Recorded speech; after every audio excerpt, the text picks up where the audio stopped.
niwarudishe nyuma kidogo niwape historia fupi ya Vanessa na Jux jinsi walivyokutana. Kwa ni kwenye show moja ambapo Jux alimuona Vanessa akamwambia, "Fanana na msichana ambaye usiku mchana nataka kwa naye."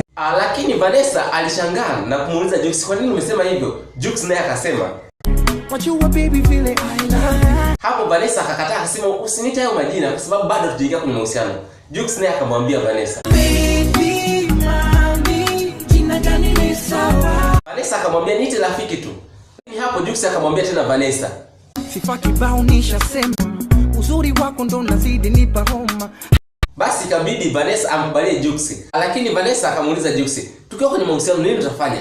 Jux akasema, "Jina lako nitachora tatu." Hiyo siku ya kwanza Vanessa akaomba zawadi, lakini Jux akasema, "Kama zawadi nitakupa dunia, uitawale mama we." Lakini Jux akamwambia Vanessa, "Ukiwa karibu na mie, najiona bora." Lakini Jux hakuishia hapo, aliendelea kwa kusema, "Ukiwa mbali baby, baridi linachoma."